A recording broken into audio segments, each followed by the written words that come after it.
Steve Austin. Chapter 9. Ambushed. The large raft floated swiftly down the river banks. The Noid raftsman, Cephas, held it central of the current with skillful strokes of the rudder/oar. The raft was laden with barrels of marfo milk and tonic water in the hold in the center of the vessel, bound for points east. The passengers, Dinari, Matheela, and the three Noid merchants Rafis, Nimbosh, and Kondon were seated on chairs fastened to the deck in front of the payload. Matheela and Dinari were dressed in the traveling attire Parthis had purchased for them the day prior. Light brown breeches, snug but comfortable, were tucked into ox-skin boots which came just above the calf. A scabbard holding a 1/2-length broadsword was strapped to each lady's right leg. Dark blue blouses with 3/4 sleeves topped off their ensembles, along with black narrow-brimmed hats made from ox leather and Donavarian lace. Each had a small leather bag containing her amenities and an oaken walking stick tucked under their chairs. It was a fine morning to begin a journey. The sun was climbing, yet it was still cool with a pleasant breeze. Matheela tapped the clasp of the false condyle Parthis had attached to her left wrist prior to their leaving the Wayward Maid that morning repeatedly with her index finger. "Nervous, darling?" asked Dinari in a hushed tone so only she and Matheela could hear. Matheela answered, "Oh no. Well, yes, I suppose. I just have a feeling in my bones that something is about to happen, though I have no clue what it might be." "Be at ease, my sweet. No one at the distillery could be aware of your departure from Harliss today. I fear more for Parthis and the maidens at the Maid than I do for us at this point." Yes, I have that fear as well. It is surely warranted. Yet, in light of the fact that Minerva may make a move on the Wayward Maid, in fact, I'm most certain she will at some point, my spirit tells me that evil is waiting for us at some point on this voyage. "Well, if you bring a witch along on a journey, I suppose you should trust her instincts. Should we inform the merchants and the raftsmen of your concern?" "Not yet, love, if at all. I notice no weaponry save our 2 short swords. If need be, the fact that this condyle is but a facade may soon be revealed. Should we be attacked, I won't hesitate to use the Marfo Madness spell. I will not risk your life, beloved Dinari." "Nor I yours. That is why the condyle was removed before our departure." "Then we have struck an accord. At the first sign of trouble, I will use Marfo magic to dispel it, even if it means we are expelled from this miniature barge and have to set out on foot from that point." "Agreed. I shall keep my eyes peeled for signs of trouble. We shall be fine, dear one. No bandit shall subdue us this day." Hail to the inherent... What is that ghastly odor? That, my dear witch, would be the pishmire you smell. The scent will grow stronger as we draw closer and the sun rises higher. The pishmire is a swamp fed by a sulfur spring, just east of the Proc-Ogre village of Pish. While sulfur does have certain healing properties and makes great fuel for match heads, it absolutely reeks. Don't fret too much, another 45 minutes should see us past the mire. And since the wind is from the east today once we pass the mire, you should smell it no more. I'm Rafis, by the way. My brother Cephas, our raftsman, and I contract to bring marfo milk, tonic water, and other commodities to Boniscus, Preen, Morganton, and at times we even ship a load from Port Parsis across the sea to the eastern lands. Pleased to make your acquaintance, Rafis. I am Matheela, a marfo witch, of course. My travel companion is Dinari, wife of Parthis. But I assume you knew that already. Indeed, dear witch. I spoke with Parthis at length last night. He said the 2 of you are seeking passage to Morganton to transfer your services as a splurt house maiden to Barlamus at the Jolly Oxen Inn down there. You'll enjoy working at the Ox. Barlamus is an honest Noid on par with Parthis, treats his maidens quite fair from what I hear, and his ale is among the best in Aeros. Yes, I am looking forward to the change of scenery. I love Parthis, but I've been with him for 2 decades now, and I feel the need to move on. Well, I wish you the best of luck in your endeavors, my good witch. You seem a very pleasant sort, rare for a Panatessian, or former Panatessian as the case may be. I should think you will be quite popular at the Oxen. I've never been with a witch. Few men have, yet I've always found the idea intriguing. Well, then you must visit me at the Oxen. Being with a marfo witch can be quite a unique experience. I can do you any way you desire. Matheela hated to have to lie to Rafis. He was both handsome and charming. But she had to keep up the charade. I may well do that, for you are indeed a beautiful creature. I'm indeed flattered, my dear merchant. She really did feel bad about teasing him, as she knew there was little chance she would actually end up at the Splurt House in Morganton. As an employee, anyway. But she was enjoying the sexy banter with the handsome male Noid all the same. She was slightly aroused, and she knew the voyeur and Dinari was aroused as well. Will you and your men be laying over in Morganton on this particular passage? Not this time, my dear Matheela. This shipment is time-sensitive and must be in Port Parthas before morning. So I'm afraid we must make straight passage, after dropping you ladies in Morganton, of course. But I will be traveling west again in a few days' time. I would venture to say at this point I may well leave a day early and stay a spell at the Oxen. That will be lovely. Oh my, the smell of that accursed swamp is becoming unbearable. It is indeed. How much longer until we are rid of this stench, Rafus? Well, my good lady Dinari, if you look just to the north of the Manx, you will see the ogre village of Pish. It lies just west of the Pishmire. At the rate we are moving, I'd venture to say another 20 minutes should see us on the other side of the mire. Hail the inherent. I don't know if I can stand another 20 minutes of this repulsive stink. I may well have to hang my head over the edge of the raft and submerge it in the river. I wouldn't do that, milady. There's razor carp in the Manx that will bite your head off and spit it back at your body. Matheela and Dinari laughed at the merchant's jest, but it was short-lived. From the north bank, a stone about the size of a Manista's fist flew, striking Condon square in the forehead. The passengers looked to the north bank to see a small company of proc-ogre gathered at the river's edge. Several had blowguns, and soon a barrage of Dusel darts were flying toward the raft along with a barrage of stones. Matheela leapt up on the cargo hold, and raising her arms toward the north bank, she exclaimed, Not today, miscreants. Insanus permenti pluralis. This, of course, is the Marfo Madness spell. The ogres ceased the attack and stood with confused expressions upon their sallow faces. Suddenly, an ogre took the stone he was holding to throw at the raft and slammed it into the back of the head of the ogre in front of him. Pandemonium broke out as the ogres turned upon each other and began to fight vigorously amongst themselves. Have you oars? Dinari shouted to Cephas. Yes, madame. In the chest opposite side of the payload from you. Quickly, gentlemen. Break them out and man stations along the sides. We need to be well downstream when that spell wears off. The three merchants, Matheela and Dinari, all grabbed an oar and bent their backs as they rowed the raft post-haste down the Manx. Coupled with the swift current, their efforts sped the raft down the river, and within 5 or 6 minutes, they were beyond the Pishmire and out of danger. From that particular company of ogre, at any rate. Matheela, we must break from our rowing and tend the wound Condon has suffered.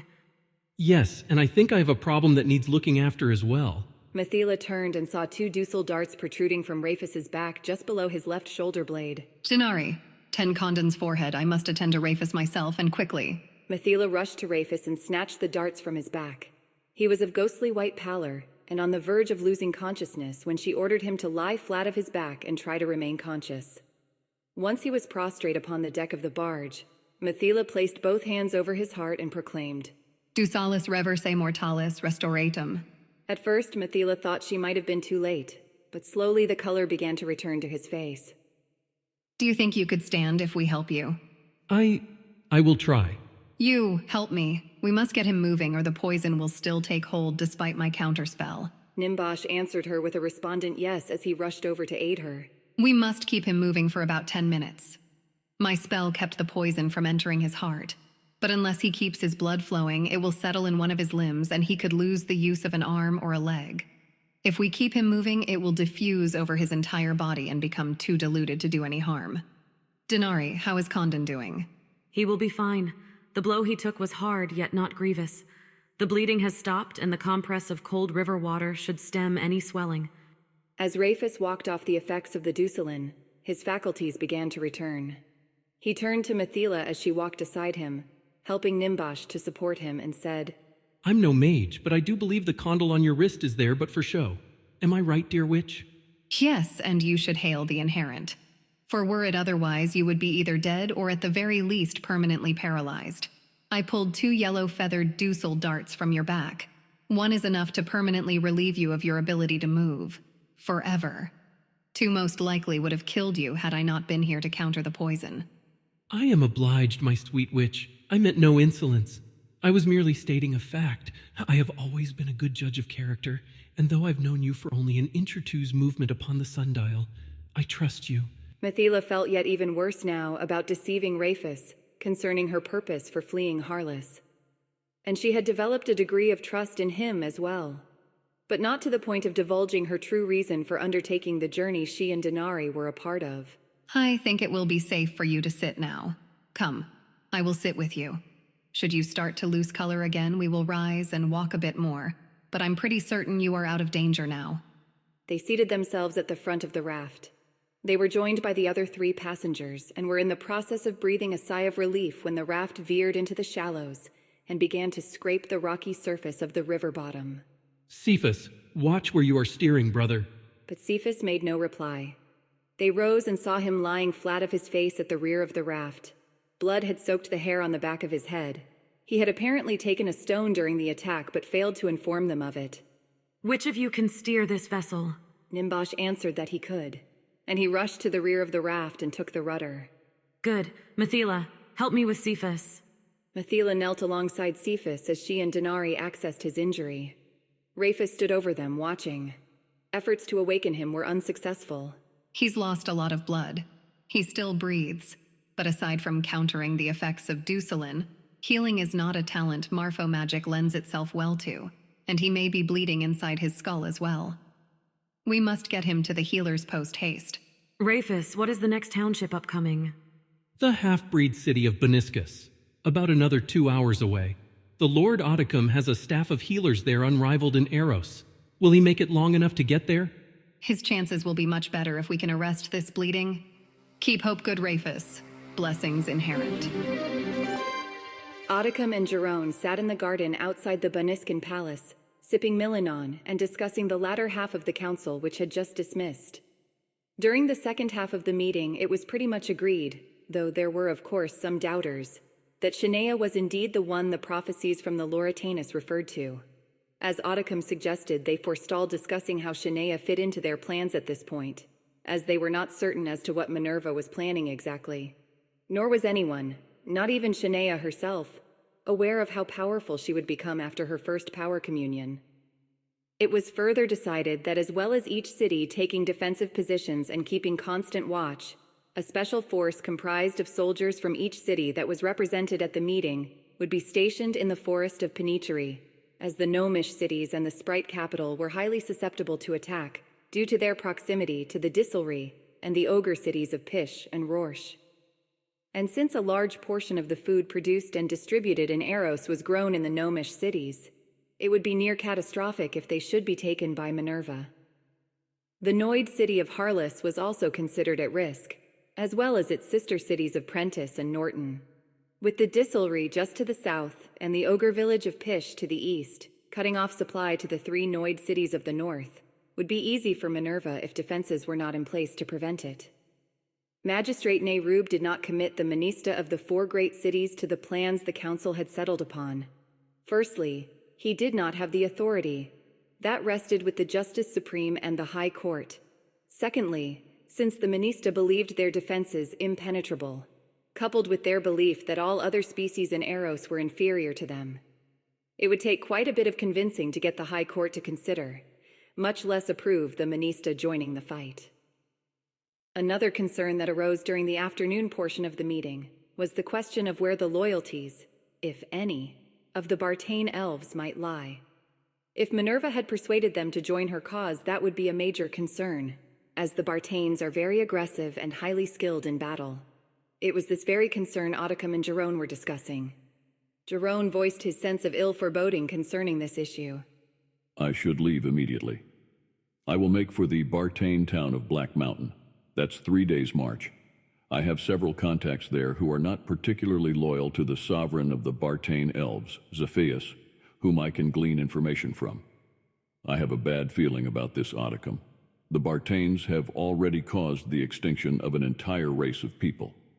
If Minerva indeed plans on beating Aeros into submission, that is a campaign they could well be interested in aiding her with. Oticum answered. Come then. We shall get you packed and see you off. Send runners as soon as you can with any intel you may gather. See Danish before you leave and get a few of his intel thieves to take along. They should prove useful. It is 2:30 in the afternoon on Saturday, the 23rd day of Darmay, and we find Darkinum and Shania deep in a conversation of the most serious nature. Well, I suppose this will be my last afternoon as a mere Genarian sprite. Mom and Auntie Danine said we leave for the wood of Boniscus at midnight. My first commune. I'm not certain how to feel, Dar. A week ago, I was preparing to be the Boniscan ambassador to Aeros. Something I've trained for my entire life. But suddenly I have to accept that I'm this one foretold who has the fate of Aeros in her hands. It's overwhelming to say the least. Frightening would be a better word. I'm sure it is. But you won't face this alone. I spoke with your father at luncheon today. He asked me to take a blood oath, which I did, gladly. I swore to never abandon you, to stay with you throughout this ordeal for good or ill. But what if this ordeal means my death, Dar? Then we die together. But weren't you listening to the prophecy your uncle read? It said you would stand upon their tombs, not inhabit one yourself. Yes, but it also left margin for error. There was a condition. It said, if I hold to my cause. What if I falter? What if I falter at a critical moment and end up with Minerva standing upon my tomb? What if my light is extinguished and yours as well? Nea! Darkinum scolded. Then he reached out and gently stroked her cheek. Sweetheart, you won't falter. You are without a doubt the most intelligent person walking Aronian soil. Your battle reflexes are lightning. Your snap judgments are superior to those made by persons of intelligence who have taken days to contemplate a situation. Your prowess as a mage is growing by exponential bounds. You have the healing hands that come with the elvish contribution to your ancestry. You have the physical strength your Manista forefathers bestowed upon you. You have the love and compassion passed down from your mother's people. Plus, And he flashed that wide, charming, gnomish grin at her. you're a fucking bitch. She buried her face in her hands, and Darkinum began to regret his jest, as she seemed to be sobbing uncontrollably. But when she moved her lovely, slender hands from her face, he could see she was not sobbing, but was immersed in laughter to the point of tears. She rose from her chair, and falling to her knees, she motioned for him to come to her. She wrapped her long, elegant arms around him tightly and held him for what seemed like an eternity. She finally spoke. Oh, I do love you so, you rotten little possum turd. I am so delighted about the oath you made my father. Selfishly, I guess, since it places you in danger, but delighted all the same. Simply to know you are willing to help bear this burden I've been laden with is comforting to my very heart. Thank you. Oh, blessings, thank you so much. Hail the inherent. And she showered Darkinum's cute bald head with sweet sprite kisses.